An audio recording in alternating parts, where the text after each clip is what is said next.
Nako istorya ba? Di ba kada adlaw mataga pang hugas og plato, hugas sa pamahaw, hugas sa paniudto, hugas sa panihapon, daghan kay hugason. Unya, pag hugas na to, mugamit yung tag sabon aron mawala iyang baho, ang iyang sebo, ang iyang bakterya ug ang mga punjay.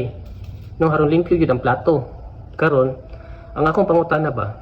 Paminaw ha? Okay lang ba nimo akong ilisan ang brand sa imong sabon sa panghugas og plato haron ikaw maka-income? Og itudlo na ko nimo unsaon. Paminaw ha? Karon gusto na ko mahibaw ka nga kini nga pamaagi usa gyapon ni siya ka business, pero usa ni siya ka negosyo nga walay puhunan. Dayon ang labi sa tanan dili pud ka pabaligyaon diri. Nalang kay usa ka butang nga imong buhaton haron ikaw maka-income.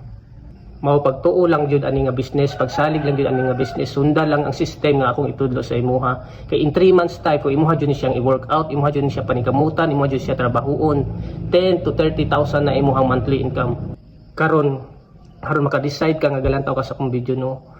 Kung ikaw ang klase nga tawo nga gikapoy na sa kinabuhing empleyado, gikapoy na sa kinabuhing pobre, sa pila ka tuig nimo pagpanarbaho 8 hours a day, wala gyapon kay tigom, wala gyapon kay napunda, napuno gyapon ka sa utang. Ako mismo nang hangyo nimo na sulayi gyud ni siya nga business, kay kani bitaw nga business para gyud ni sa imuha, wala man puy mawala, di ba? Kung imuhang sulayan. Ug sabay lang pug ampo sa atong Ginoo nga unta kini nga business mao na tay instrumento na makatabang nga makausap sa atong kahimtang para sa kaugmaon sa atong pamilya. Ug i-work out lang yun paningkamuti ug napod ko diri usa sa mentor nga mo tabang sa imuha ug kini ihatag yun sa atong Ginoo.